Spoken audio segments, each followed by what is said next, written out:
jy net jy, soos die Here jou gemaak het.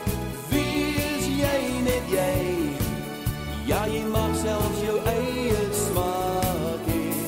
Wees jy net jy, want daar's net een van jou, jy's gemaak op 'n blou druk, alles is haar fyn beplan. Goeiedag geliefdes, ons staan stil by die tweede been van die wet, om jou naaste lief te hê soos jouself. En vandag lees ons in Lukas 6,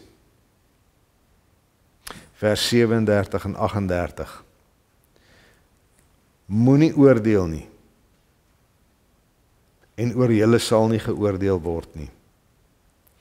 Moenie veroordeel nie, en julle sal nie veroordeel word nie.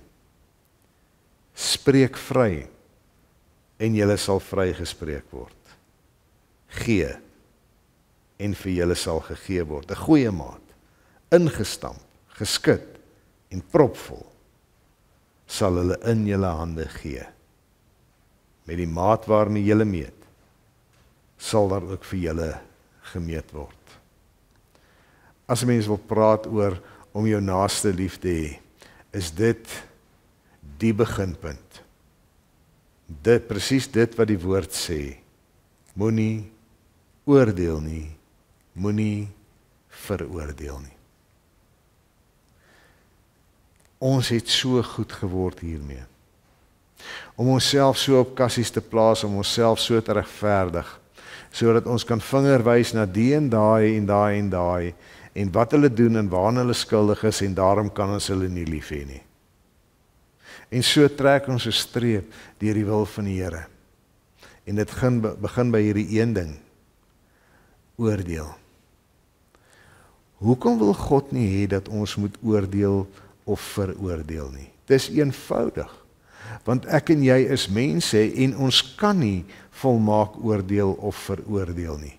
Oordeel kom God en God alleen toe. Dit is deur die hele woord die waarheid. God alleen kan oordeel. In Openbaring lees ons dat God die enigste een is wat regverdig kan oordeel en sal oordeel en mag oordeel. Net God. Jy sien, die punt waar ek en jy onsself het onsself verwerdig om oor iets of iemand te oordeel, dan neem ons die rol van God in.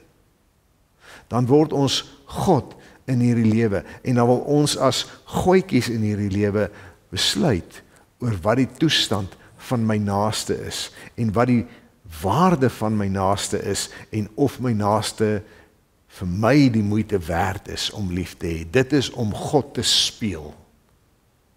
En dit is die gevaarlikste speletjie waarmee 'n mens in hierdie wêreld kan besig raak. Maar as ons net in alle nederigheid oordeel en veroordeling kan los vir God en vryspreek, soos die skrif hier sê, dan sal daar vir ons gegee word. Hier staan, dit sal ingestamp en ingeskit word, dit sal propvol wees. Maar dan moet dit leeg wees van oordeel en veroordeel. Oordeel en veroordeel het ongelukkig die manier van ons tyd geword. Die manier geword waarop ons onsself regverdig teenoor ander en selfs teenoor God. Sien jy hoekom die Here ons al hierdie goed leer? Want hy weet die dag as ons oordeel en veroordeel, dan gaan ons liefdeloos raak teenoor ons naaste. En dis die tweede been van sy groot gebod. Jy moet jou naaste lief hê. Daarmee sê ek nie, verkeerde dade moet aan die kaak gestel word nie, dit het ons al oor gepraat. Maar dit is nie vir jou en vir my, om die doener van daardie verkeerde daad af te skryf, te haat, te veroordeel, hel toe te stuur nie. Miskien het die doener van daardie verkeerde daad juis net jou liefde nodig. Ons gaan met hierdie wêreld, in hierdie wêreld nêrens kom met die koninkryk van God, as ons nie ons naaste kan lief hê nie. So kom ons los dit. Kom ons los die oordeel. Kom ons los die veroordeel. Kom ons spreek vry. Kom ons gee, soos die teks sê. En kom ons ontvang harte en hande stampvol liefde. Want hoe meer ons het, hoe meer kan ons gee. En ons naaste het dit brood nodig. Shalom. Ek weet wat jy bedoel. Jy voel soms so eenkant. Kry jy ook die gevoel. Jy staan hier aan die alleenkant. Ek wil hê jy moet mooi hoor. Hoor wat ek probeer sê.